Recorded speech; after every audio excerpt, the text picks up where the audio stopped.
Hello guys, आज चाहिँ हामी फेरि अर्को नयाँ मोबाइलको अनबक्सिङ भिडियो लिएर आइसकेका छौँ। आज चाहिँ हामीसित छ रेडमीको नोट 11। यो भर्खर हिजो अस्ति मात्र लन्च भएको छ नेपालमा। यो चाहिँ 4128GB भेरिएन्ट हो। यसको कलर चाहिँ हाम्रो ब्लू कलरमा छ, साइनिङ ब्लू आई थिङ्क। ल यसलाई खोलेर हेरौँ है त। हामी चक्कु चाहिँ हामीभन्दा ठुलो छ।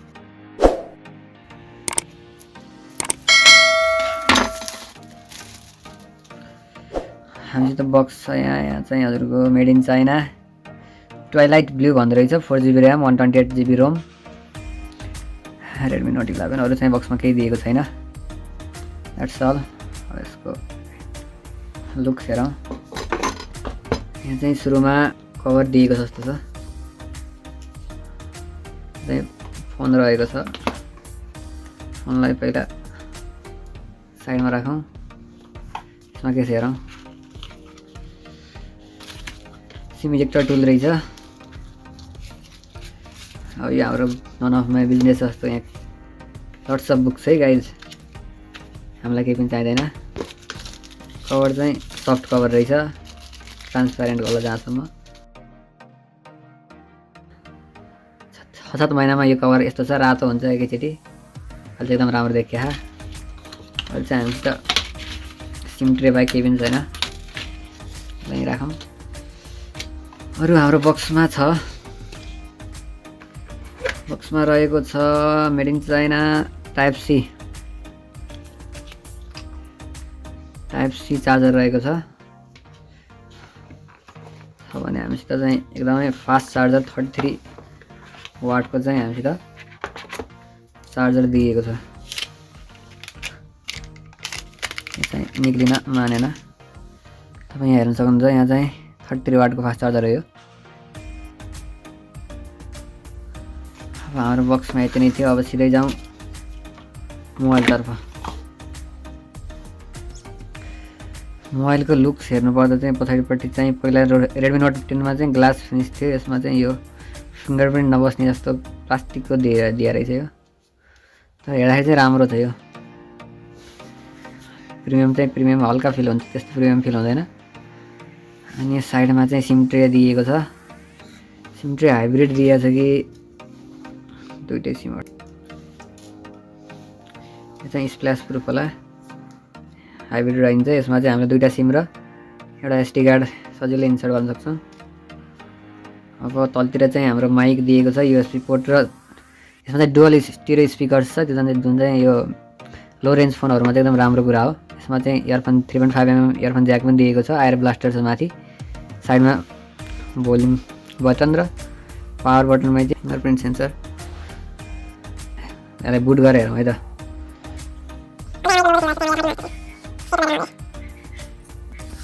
अब चाहिँ म सर्र सेटअप गर्छु है त।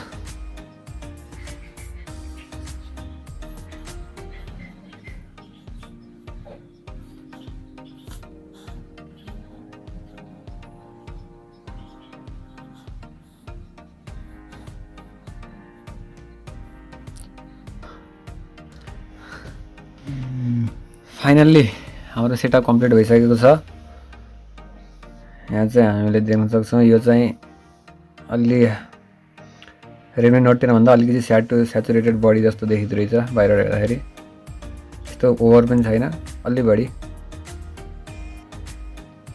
MIUI 13 यसको सफ्टवेयर हेरौँ न, स्पेक्स के रहेछ।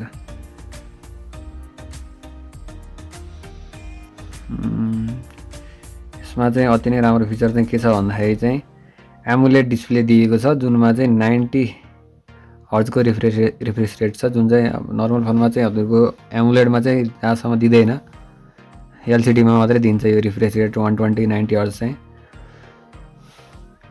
अब जाउँ यसको सफ्टवेयर। यसमा चाहिँ MIUI 13 दिएको छ। एन्ड्रोइड भर्जन चाहिँ 11 दिएको रहेछ। अब यो 2022 मा पनि किन 11 दिइराखेको होला, 12 दिनुपर्ने जस्तो लाग्थ्यो मलाई चाहिँ। तर एउटा अपडेट चाहिँ आउँछ जे होस्। यो चाहिँ 128 भेरिएन्ट हो। 25GB चाहिँ इन्टरनल फोनले लिएको रहेछ। 90 हर्ज देख्ने बित्तिकै एकदम फास्ट फिल हुन्छ।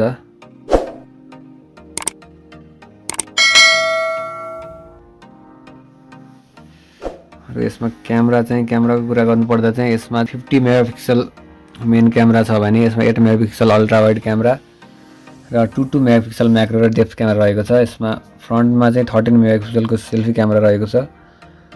यसको क्यामेरा चेक गरौँ है त। क्यामेरा पनि डिसेन्ट नै छ। यसमा चाहिँ भिडियो चाहिँ कतिसम्म जान्छ, यसमा चाहिँ 1080p 60 fps सम्म रहेछ। यो चाहिँ अब Redmi Note 10 मा चाहिँ 4K सम्म थियो, यसमा चाहिँ किन कम गरेर रहेछ थाहा भएन। तर 1080p 60 fps ले पनि राम्रै काम गर्छ।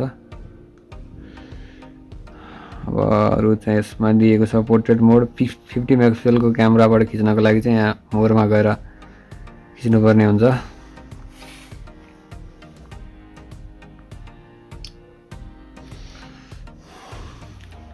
यसमा चाहिँ राम्रै डिटेल्स आउँछ 50 मेगापिक्सलमा चाहिँ। सफ्टवेयरको कुरा गर्नुपर्दा चाहिँ यसमा चाहिँ क्वालकम स्न्यापड्रागन 680 दिएको छ। यो जुन Redmi Note 10 मा चाहिँ 678 दिएको थियो, यसमा चाहिँ अलिकति अपग्रेड भएको भन्न मिल्छ। यसमा चाहिँ यसको डिस्प्ले चाहिँ हजुरको एमुलेट 90 हर्ज 700 निट्सको दिएको छ, अप टु 100 निट्ससम्म जान्छ। यो गोरिल्ला ग्लास 3 दिएको छ। यसको ब्याट्रीको कुरा गऱ्यौँ भने यसमा चाहिँ 5000 mAh को ब्याट्री दिएको छ। यसको चार्जर चाहिँ एकदमै फास्ट चार्जर छ अनि 5000 mAh को ब्याट्री दिएको छ भने चाहिँ एकदम राम्रो कुरा हो। तपाईँको चार्ज पनि छिटो हुन्छ तर ब्याट्री पनि राम्रो ब्याकअप दिन्छ यसले। यसमा चाहिँ ग्राफाइट ग्रे, पल व्हाइट र स्टार ब्लूमा मात्रै आउँछ यो अहिले चाहिँ हाम्रो नेपालमा। यसले चाहिँ क्विक चार्ज 3+ सपोर्ट गर्छ। पावर डेलिभरी 3.0 छ यसमा। अब यसको साउन्ड क्वालिटी चाहिँ चेक गरौँ है त कस्तो रहेछ है यसको। अब चाहिँ हामीले यसको साउन्ड चेक गर्न गइरहेको छौँ।